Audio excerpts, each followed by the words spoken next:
How much water is too much water? Let's find out. Oh, crazy.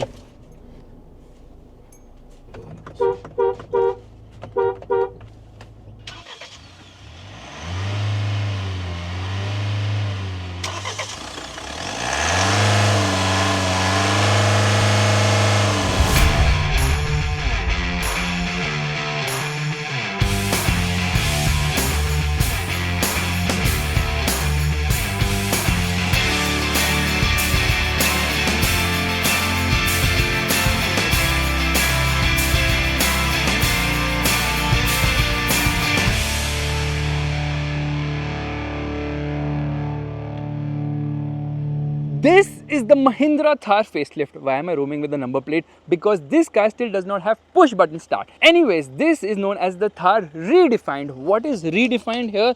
Well, let me tell you, I'm a bit disappointed because the changes are very minimal here. But before we start, let me show you this awesome car perfume from Involve Your Senses. This is the Involve Eminence Eternal.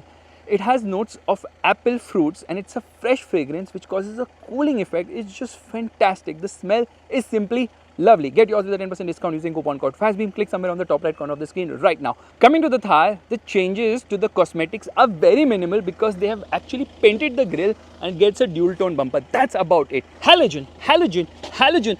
Everything is halogen here. Surprise, surprise. Anyways, straight away, let's open the engine bay here because I'm disappointed with the fact that there's no change to the powertrains either. There's no insulation there. However, this engine is actually quite good. I need two hands to actually shut this. However, some good bits about this car are that it has now got features from the rocks, which is amazing. The length remains the same as before. Under 4 meters, but only beneficial if you get the rear wheel drive version because you don't get tax benefits otherwise. The alloy wheel design is the same. The tire size is the same. 255, 65, 18s here. Indicator functioning here. M-Hawk 130. This antenna is cool. Says Thar here. Now, the rear seat experience has become better. How? Let me show you. Let me push this all the way ahead. Yeah, and now let's climb in. Getting in and out is a bit difficult. So this is mostly a two-seater.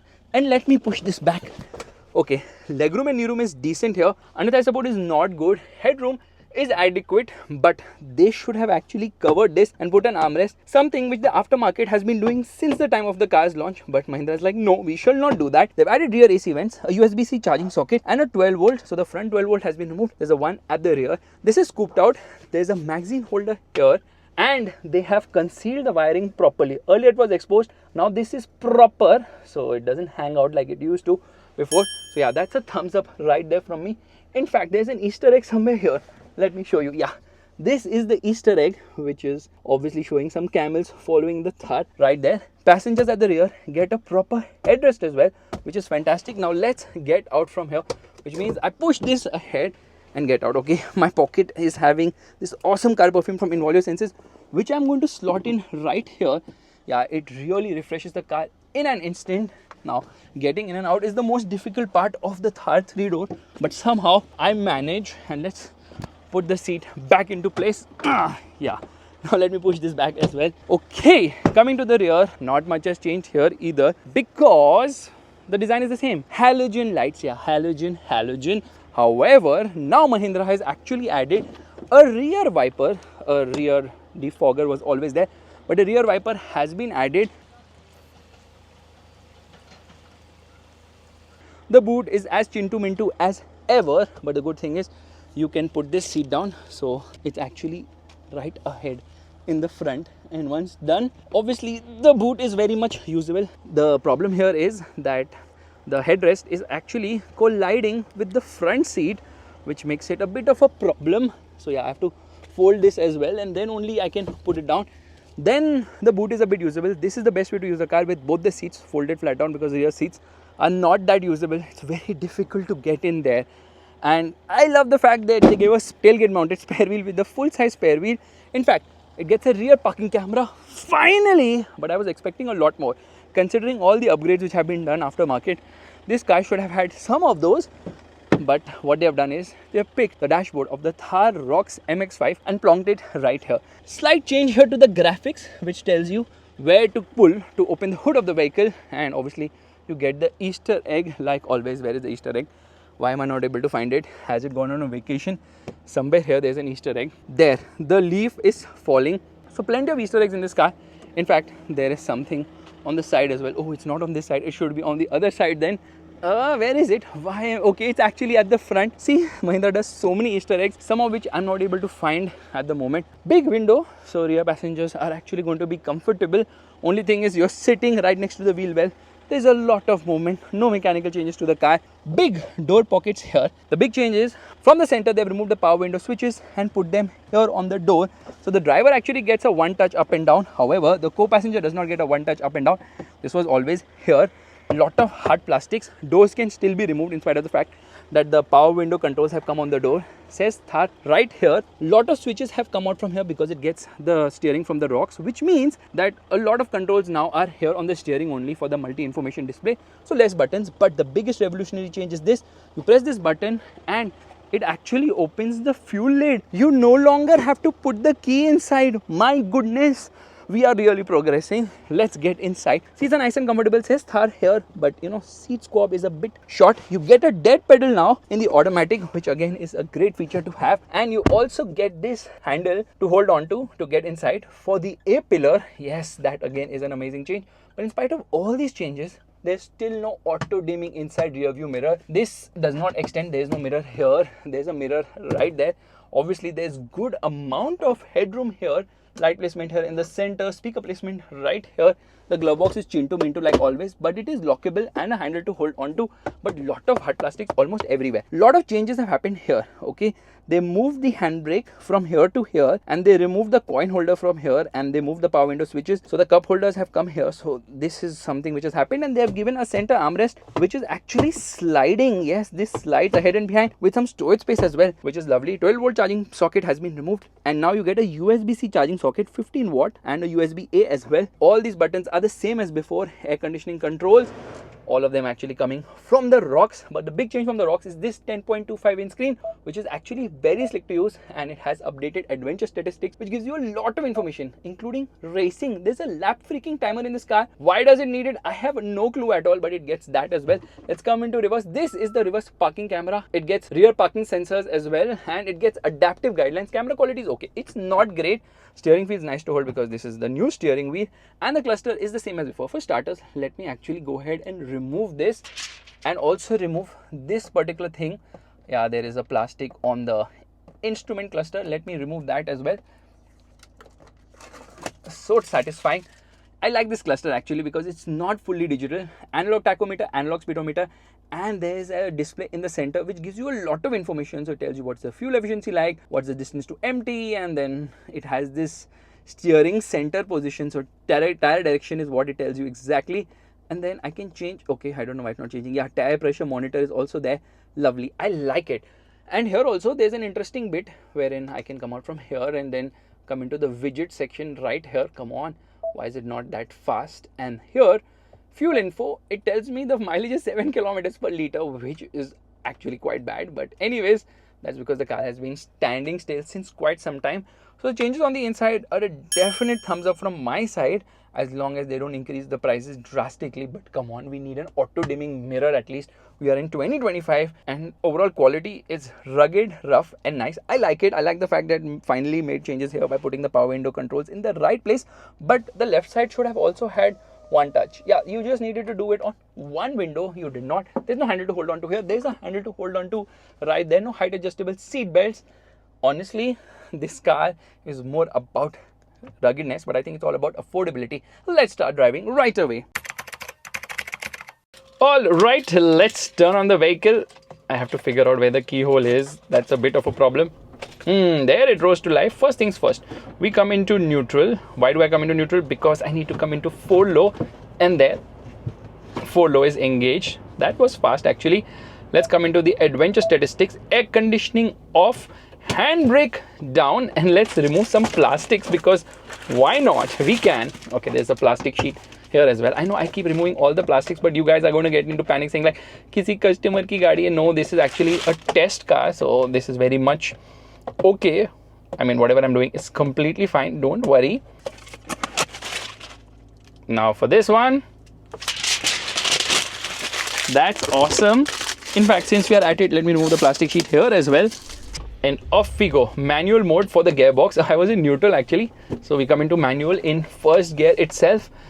The Thar has always been very capable. The Rox is even more capable, but with the Rox you don't realize you are working hard. Here you have to work a bit hard, which you will see, because this is not a electronic power steering, it's a hydraulic steering, which means there's a lot of effort which is required.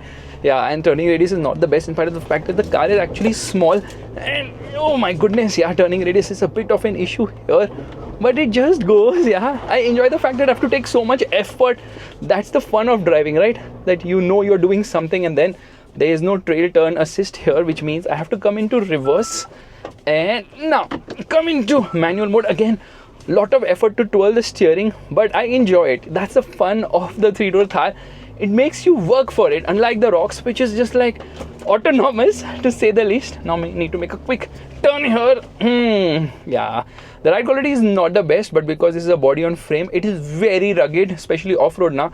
It feels indestructible. However, trust me on this, on the road there's this bounciness to it. It's not as comfortable as the five-door Thar. I'll tell you the reason for it. Well, that's an updated ladder frame, new generation, and now we're doing the water wading. Okay, there's a lot of water. Oh my goodness, yeah, too much water. And doing the wiper test here, which is not needed, but I'm like, why not? And that's it, done. Did you even feel that this car is going to get stuck even once? Well, you would probably think, because you would definitely buy a rear wheel drive Thar. Who buys that? I will definitely buy it.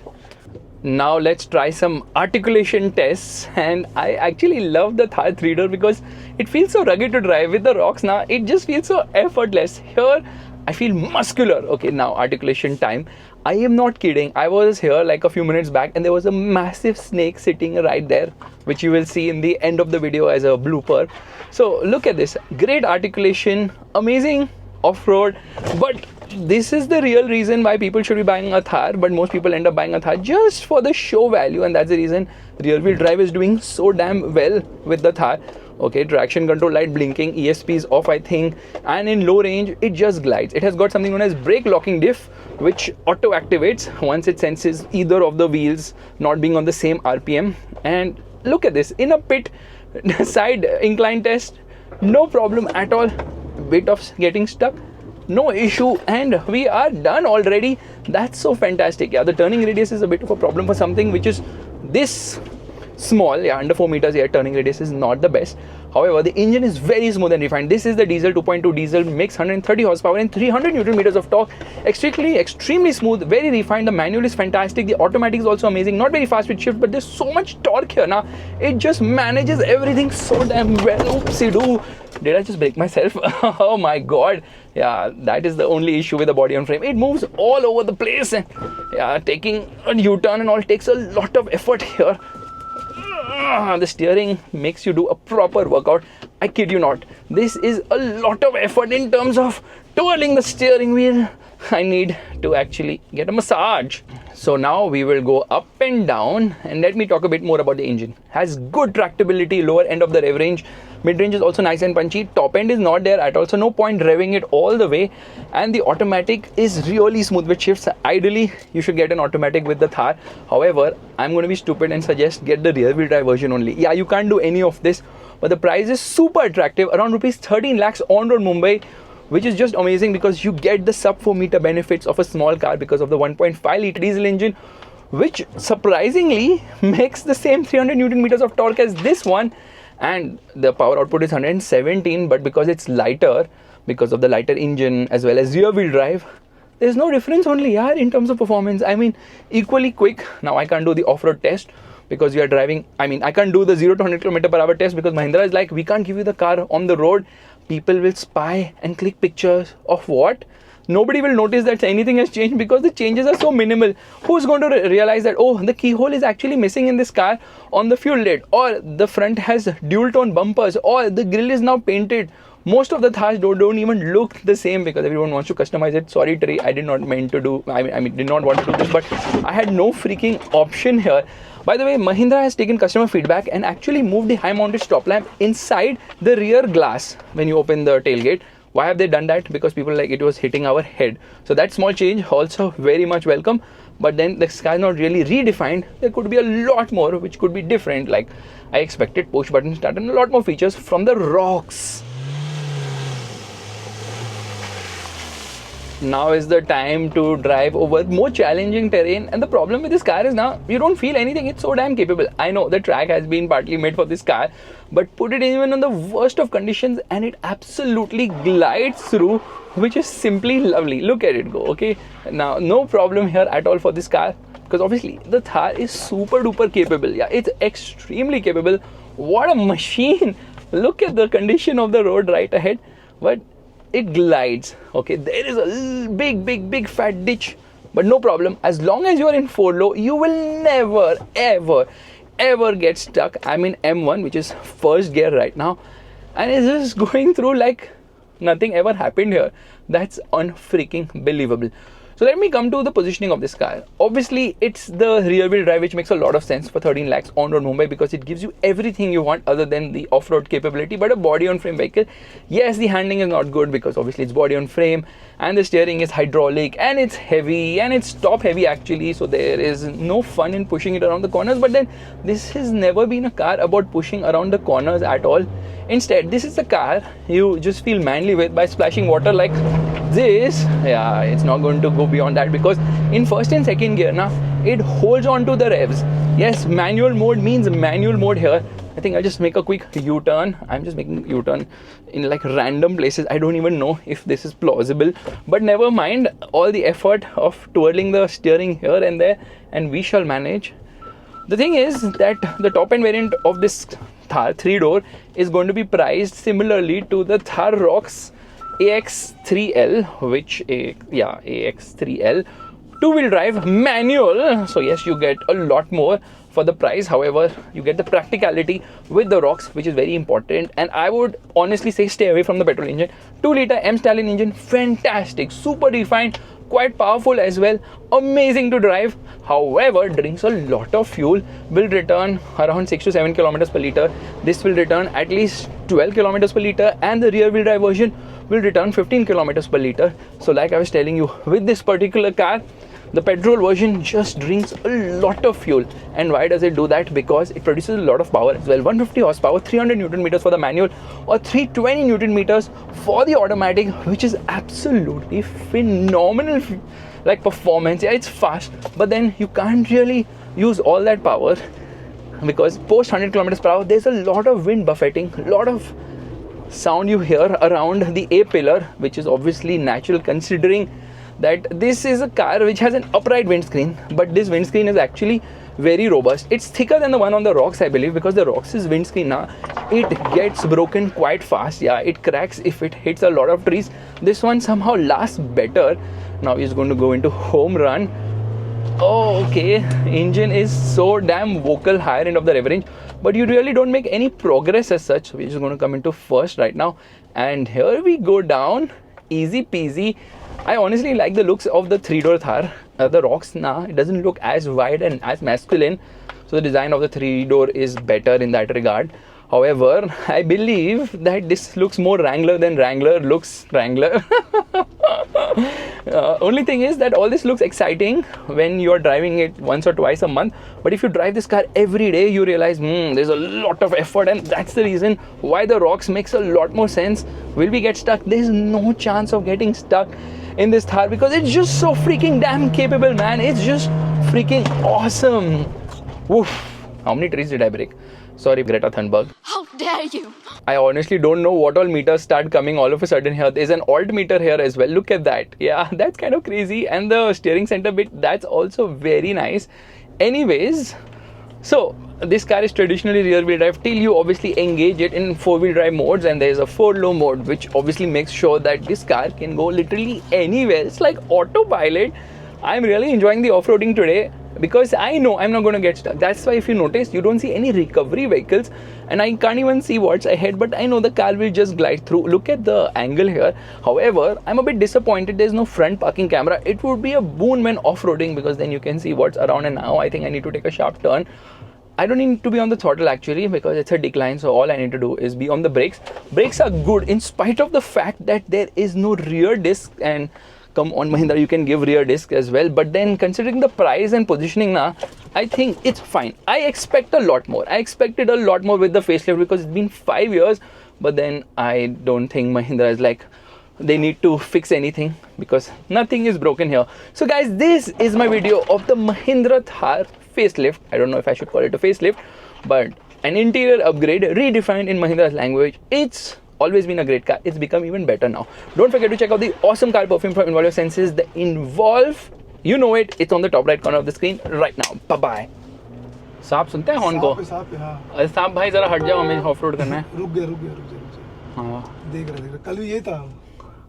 इधर आप जाके उठा के लाओ ना उसको. अरे बाबा पीछे बैठ जाएगा, स्पेस है उसके लिए, सिर्फ उसके लिए स्पेस है पीछे. कल भी उधर बैठा था.